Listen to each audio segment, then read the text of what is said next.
So first I would like to read my offering and discuss that, and then discuss other aspects of how Prabhupada relates specifically to us. Dear Srila Prabhupada, yesterday, while flying from America to Europe, I read several chapters of the Srimad Bhagavatam that involve sages, brahmanas, and kings, cursing, killing, and lusting. Everything that goes along with cursing and lusting and killing, everything in between that. So story after story told how a king or sage gave into his anger or lust. It was 3 chapters. I didn't read beyond that, so I don't know how long it continued, but it was quite amazing. Of course, such things are common in this world, but we would expect exalted persons to be aloof from such actions. Apparently, this is not always the case. As I was reading these stories, I was reflecting on the boldness of your mission and your faith in the power of Mahaprabhu's mercy. You came to the West with a plan to train Malechas to follow a lifestyle that even many Brahmins and kings of the Vedic culture could not perfectly follow.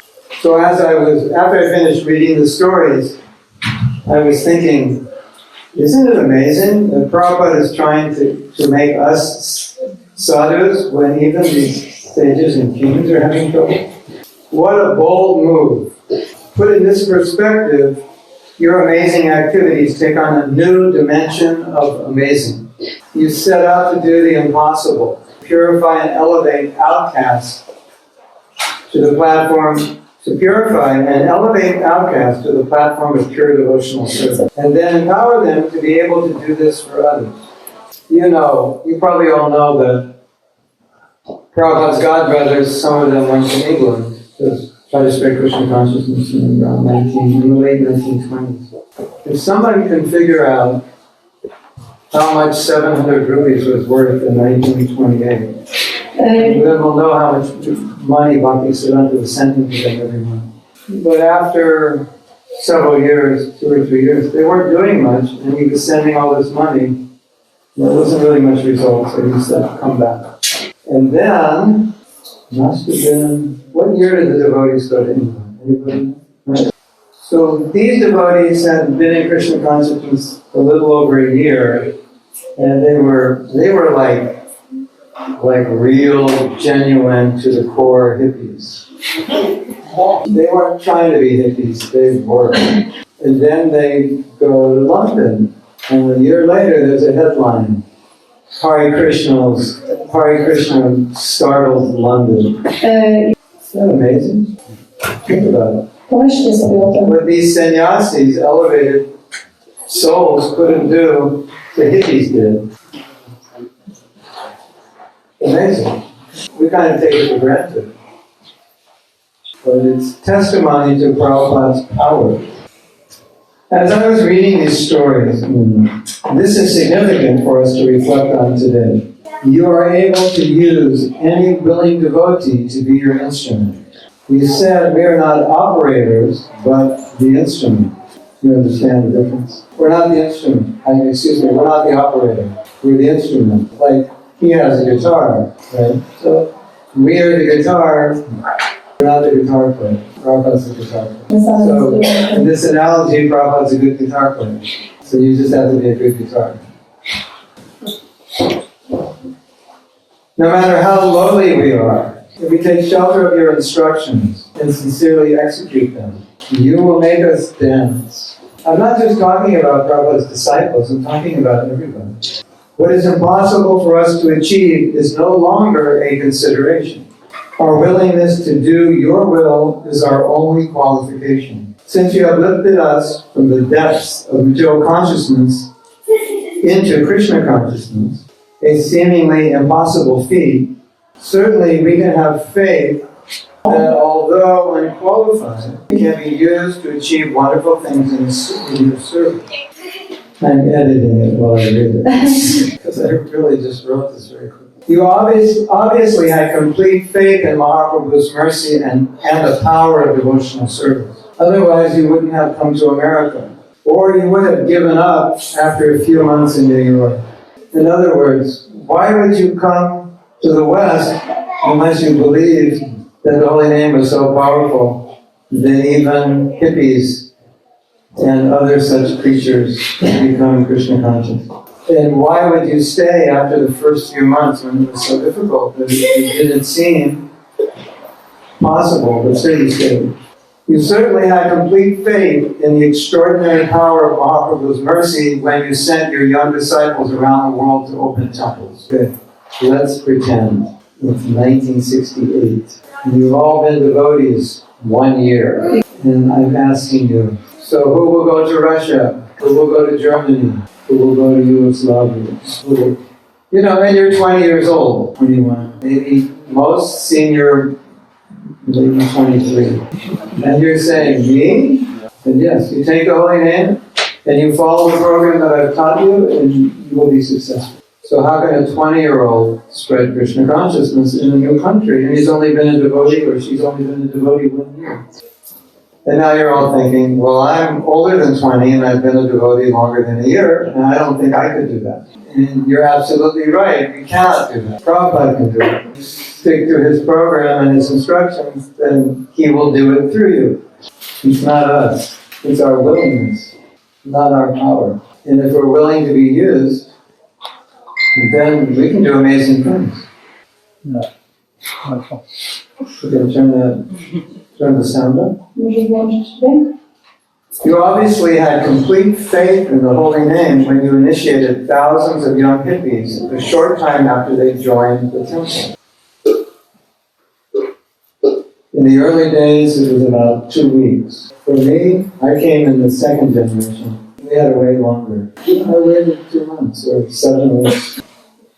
And so Prabhupada was willing to do that because he knew if we followed the program, we would be Krishna conscious, no matter what we had done in the past. If he didn't believe that, he wouldn't have initiated us. He didn't look at us and say, give me your astrology, I want to read your chart. And say, no, you've got a really bad astrology, I want to initiate you. Your astrologer might tell you that. Prabhupada had faith in the power of the holy name. No matter what your past was, the past is cleared out and you're ready for the future. Of course, I know a lot of the older devotees from the beginning days. You couldn't imagine how fallen and spaced out some of us were. Because now you see us, oh, he must have been a pure devotee for 100 lifetimes. It wasn't like that at all. I mean, some of my godbrothers, yeah, they probably were, but many of us were not. At least not externally in the feeling. And you definitely had faith in Mahaprabhu's empowerment when you told us in Los Angeles in 1972 that this movement will spread with you or without you, but if you stay, you'll get the credit. In other words, you knew anything was possible by the Lord's mercy. The movement was spreading so rapidly. We always used to say, because it was spreading so quickly, that my service is just not to get in the way.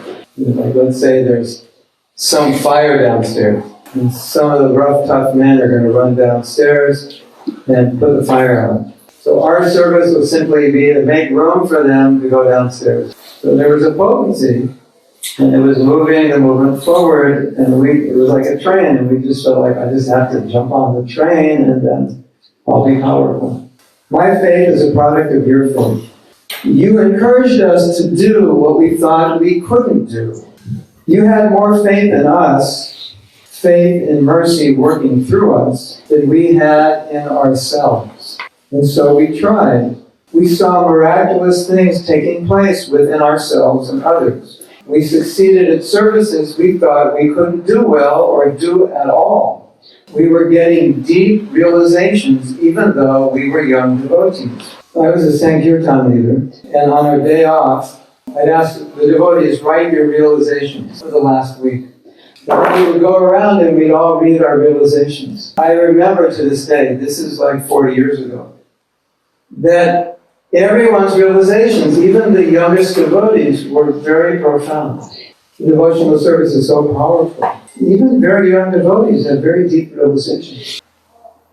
Strength and determination to continue in spite of all odds was given to us. You know, I was arrested 5 times. I was in jail 5 times for distributing books. And, you know, a lot of times we would go to places and there was a good chance we'd get arrested, and we knew that. We didn't care. Many times we were running from police and security and hiding in bathrooms. And we did it for Prabhupada. The power to do our service, if we were doing it only to please you, was a divine gift that descended upon us. And it enabled us to do wonderful things. So once, there was a lecture Prabhupada gave. It's quite famous. There's one great fortune about being born in America. Prabhupada's lectures are in English. I guess for us as Americans, what we might call a famous lecture, maybe some of you have never heard it because it may never have been translated. If you're inspired to learn English, then it's just a big advantage. You can just go on YouTube and listen to it. So in this lecture, Prabhupada was stressing book distribution all over the world in as many languages as possible. And at least in Sanskrit literature, if you want to emphasize something, you'll say it 3 times. Don't forget your keys. Don't forget your keys. Don't forget your keys. Harinam, Harinam, Harinam, Harinam. So Prabhupada said, distribute books, distribute books, distribute books 3 times in this lecture. So at that time, the top book distributors in America would go out every day and distribute like 20 Bhagavad Gitas. And then on Friday, they would stay out later, so they would distribute more, like maybe 30, 35. So one devotee, his name is Sarvabhauma, when he heard this lecture, he said, today I will distribute 108 big books. And he went out with the Sankirtan party. They came back, he hadn't distributed his 108, so he stayed out. 8 o'clock in the evening, hadn't reached his goal. 10 o'clock, hadn't reached his goal. 12 o'clock, hadn't reached it. 2 a.m., hadn't reached it. 4 a.m., he finally reached it. Came back to the temple, to Mangalarti, having distributed 108 people. No one had ever done that. That's really impossible. So that's the empowerment, some inspiration. And he went and did it. We would often say in those days that we are all just mercy cases. It's an English word. Somebody comes to the temple, very nice person, very, for lack of a better word, degraded. Had bad life, and not very elevated person. But they'd come to the temple and they would do some service and it wouldn't bother everybody. And you try to get them to chant, and it would take them all day to chant like 2 rounds. Then we'd say, everyone would say, like, why is he here? And say, oh, Prabhu, he's a mercy case. Let him just stay. But we all felt like that. We all felt like, I'm a mercy case. And that means we feel like, I have no real spiritual qualification. As time passes, the fact that we are all mercy cases becomes increasingly evident. I know I am a useless person, but you continue to give me power, knowledge, energy, and desire to serve you. Knowledge, energy, and desire to serve. On this auspicious day, I pray that you continue to empower and guide me according to your desires.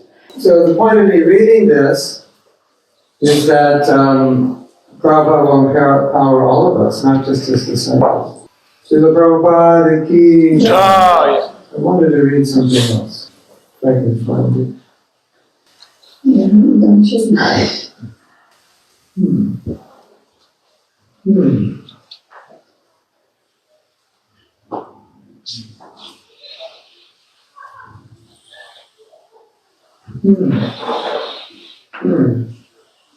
Not what I wanted to read, but it showed up.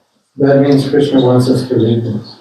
But before I read this or anything, I wanted to stress the importance of Srila Prabhupada in the lives of everyone in our movement. The other day I got a letter from, I don't know, ISKCON, the Guru Services Committee. They were talking about the ISKCON Disciple Course. And the letter said, just want to remind you that every devotee who gets initiated in ISKCON must take the ISKCON Disciple Course.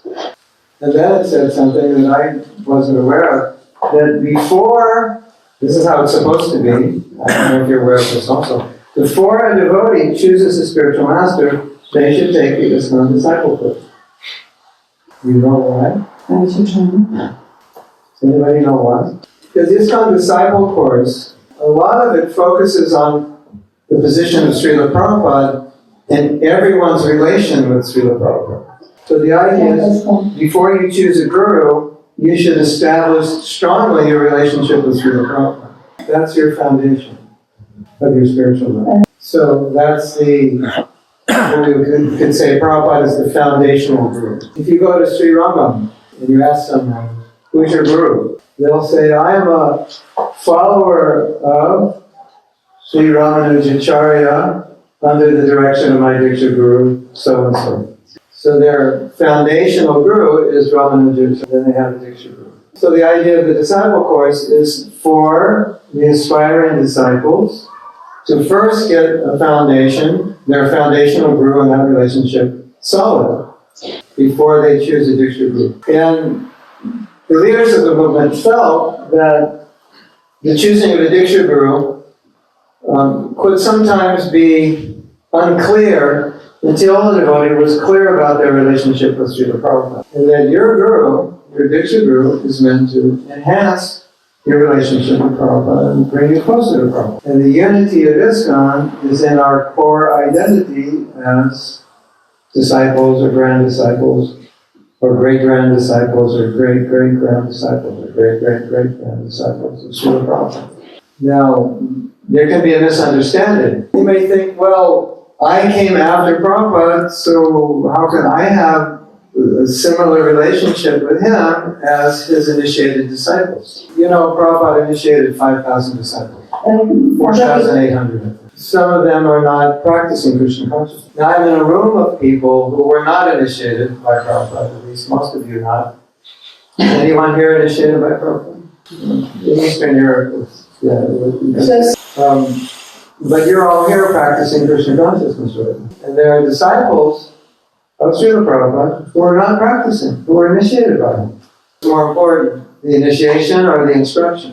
The real initiation is the instruction. The real connection is the instruction. I don't know if you're aware. If you read our disciplic succession, it goes down. Many of the people in the disciplic succession were not Diksha disciples. Of course, Prabhupada was the Diksha disciple of Srila Bhaktisiddhanta. Srila Bhaktisiddhanta got Harinam from his father, but he got Diksha from Gorkishore Prabhupada. Diksha. But when it got to Bhaktivinoda, Gorkishore was not the Diksha disciple of Bhaktivinoda. And Bhaktivinoda was not the Diksha disciple of Jagannath Das Bhattacharya. It's called Bhagavad line. To się nazywa Bhagavad line, linia Bhagavad, Teachers. czyli linia nauczycieli.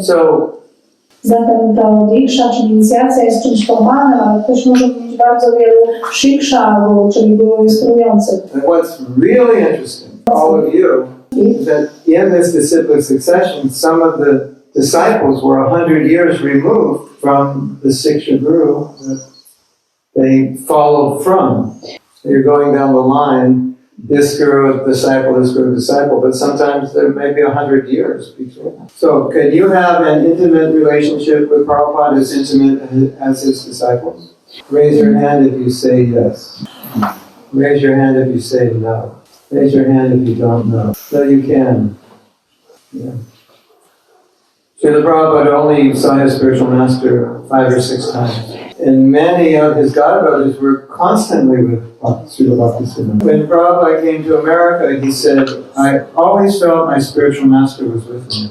In fact, one time, in 1970, I calculated maybe there were 500 devotees in ISKCON. How many devotees in Poland?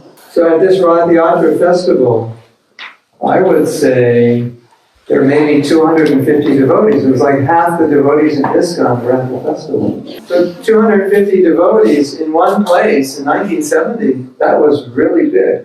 I mean, this right here in 1970 would be the biggest temple.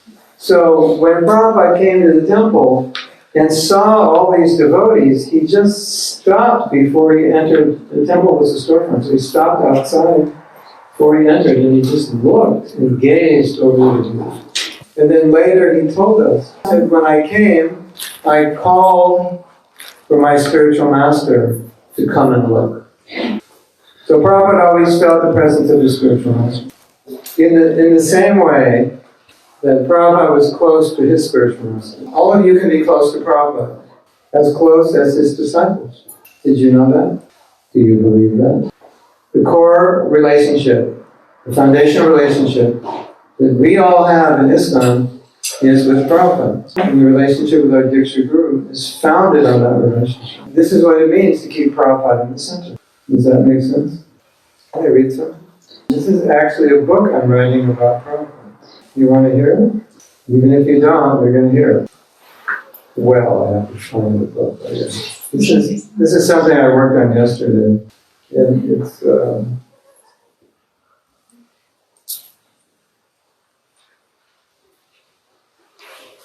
what's the date yesterday? Yeah. This is, I was speaking and then I edited this. And it's a...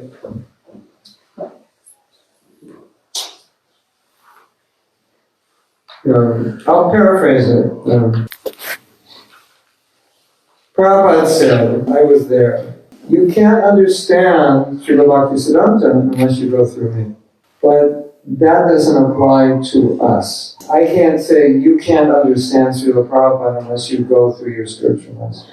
Because Srila Bhaktisiddhanta was preaching in India, and he was directing his preaching to elevated intellectuals. And Prabhupada took that and he simplified it for us. So we would never say you can't understand Prabhupada. You have to understand it through us. So that's important. I to jest bardzo ważne.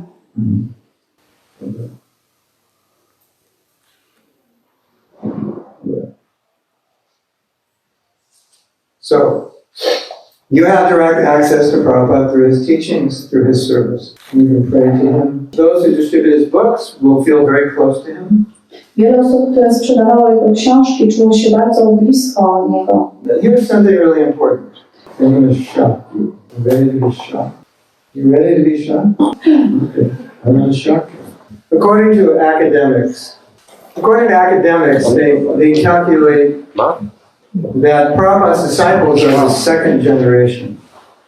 And you are the third generation. And your children are the fourth generation. So the young people growing up now are considered the fourth generation by academics. Here's the scary part. Most new religious movements do not survive past the fourth generation. That means the children growing up now, that's the end of ISKCON. So that means like 70 years and it's finished. That's how long most religious movements.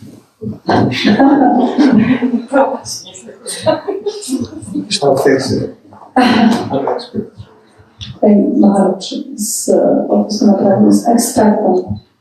At least expert in this. Przynajmniej w tym akurat. So there's a concern, at least I have this concern, and many senior, if not all the senior devotees have this concern, that for the movement to succeed beyond the fourth generation, essential, all of us are deeply connected to Prabhupada. Because if we're not going to be able to pass that to the next generation. And if the next generation doesn't get it, ISKCON cannot succeed without Prabhupada in the center. Prabhupada's mood, his mission, his sanasa, all these things are essential Byśmy sobie take in and become part of who we are. That's how ISKCON will thrive into the future. My godbrother, Guru Maharaj, left his body on Friday. Saturday. It was in Vrindavan yesterday morning? Or this morning? Yesterday morning. He's 72. He was fighting cancer for several years. And of course it makes us aware, 10, 20, 30 years, maximum 40. If some of us live to be 100 plus, most of the disciples of Prabhupada, or all of them, will be gone. And a lot of you will still be alive.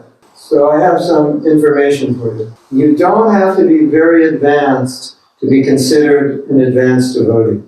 If you just stay in ISKCON for the next 20, 30 years, you will be considered the seniors. And seniors and advanced become synonymous, whether you're advanced or not.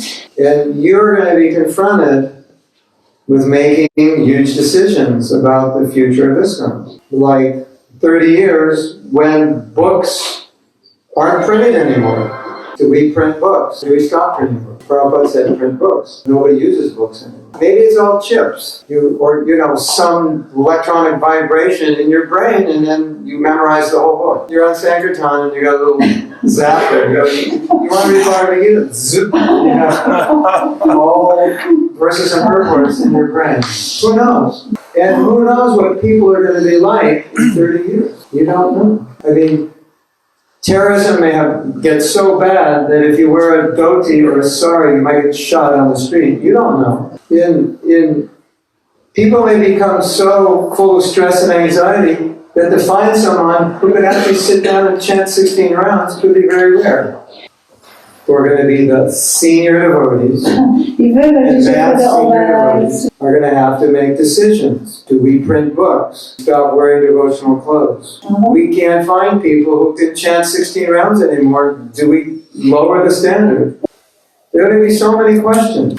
And you're going to have to make decisions. And if you're not connected deeply with Prabhupada's teachings, his mission, his mood, you won't effectively be able to make decisions. And you won't be effectively able to pass Prabhupada down to the next generation. Without Prabhupada in the center, this kind cannot survive.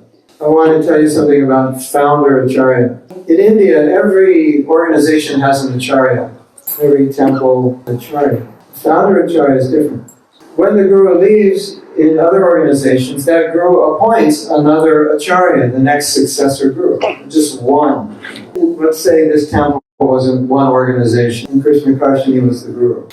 And she's 85 now. She has to appoint someone as Lalita is going to be the next guru. And then so now she leaves, and Lalita becomes the next guru. That's the acharya system. And of course, all the ladies are like, wow, great, we have another lady guru, and all the men are like, why lady gurus?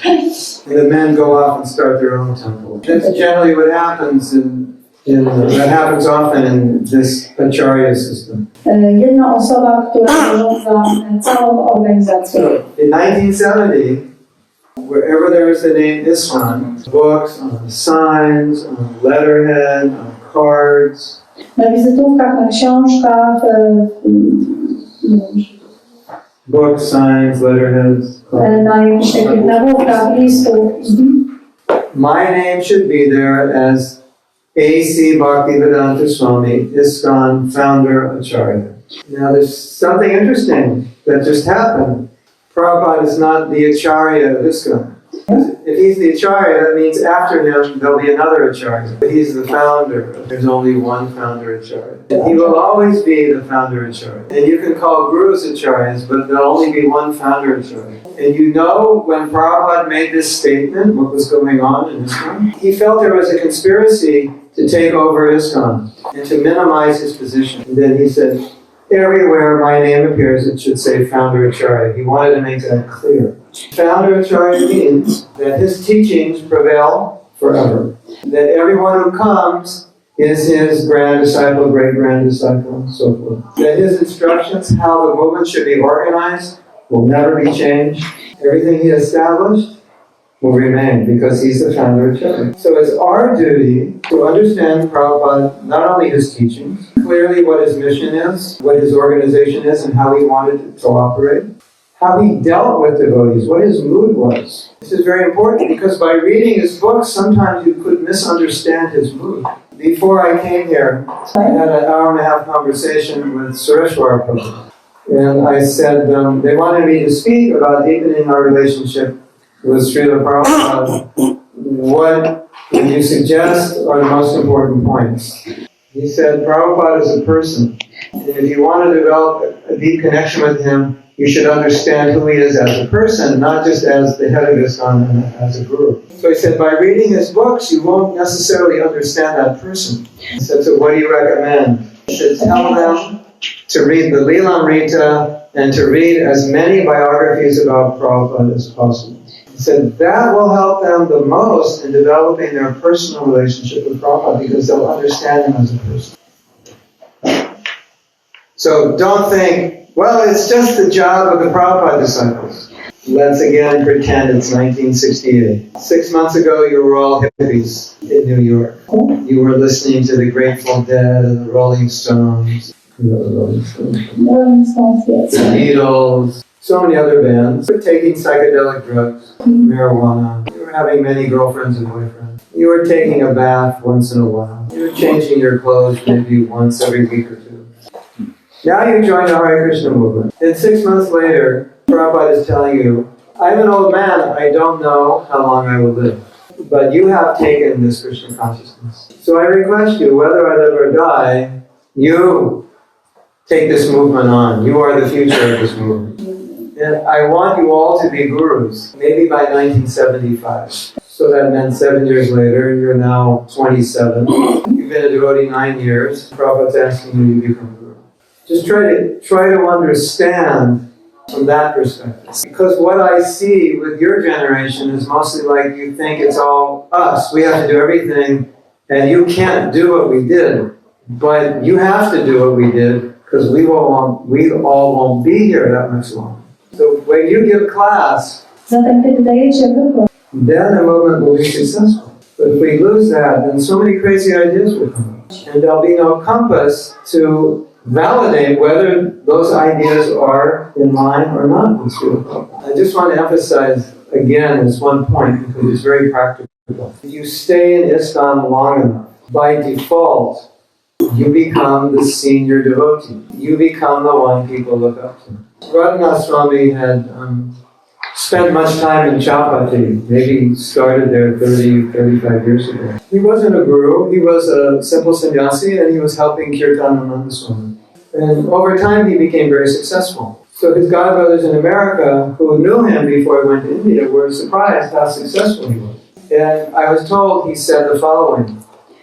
He was asked, how did you become such a big leader? Well, he said there were so many big leaders above me, but they were all leaving, so I was kind of naturally, I was down the line, but actually, eventually I came to the top. So you stick around long enough, a few people around you are going to not be around, and if you're still here, you just naturally, whether you rise to the top or not, you're on the top. Whether you like it or not, you just are. There's something I tell all my disciples to do, is listen to Prabhupada's morning walks. And you will see the Prabhupada who is the lion-like preacher in general. That's what you'll experience from those morning walks. You've never been on a morning walk, and I have been on several. But I can testify, if you listen to those morning walks, you are on that morning walk. No different.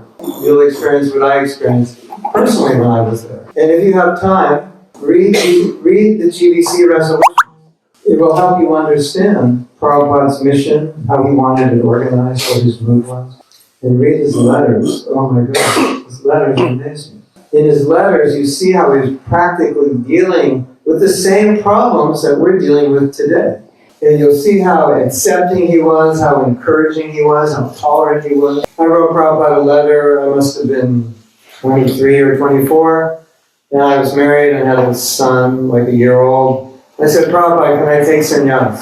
So then you read the letter, and Prabhupada said, well, first become ideal grihasta, and then you talk about sannyas. But by reading it, you think, who is this Mahatma Das? What crazy man is this asking to take sannyas and he's got a 1-year-old child? And Prabhupada doesn't say, you crazy fool, what are you thinking?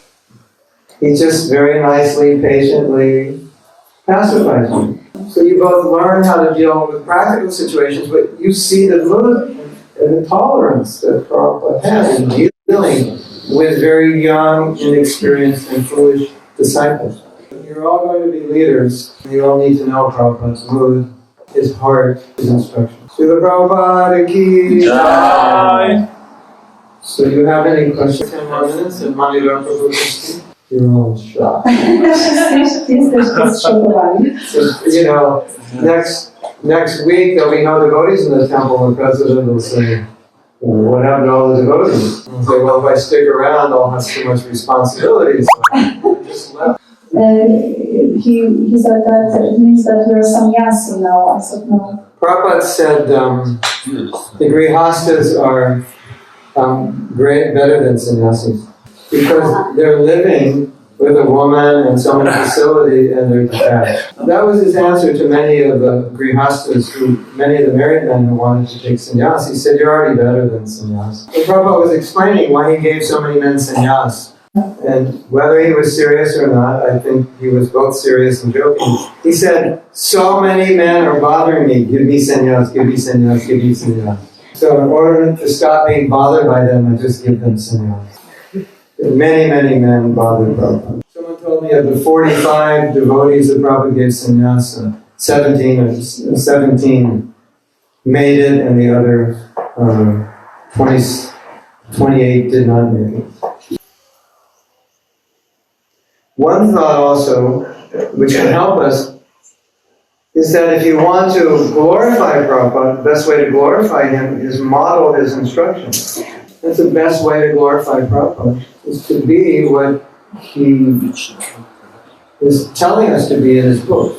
I would like to know if during the Prabhupada's time there was also those who were living in the temple but didn't follow strictly the rules, and although they were not able to do it, and they were like keep trying, and so they stayed, and so how Prabhupada deal with such type of devotees?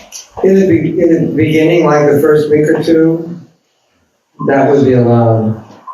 Give them a chance. But after a while, he was very strict.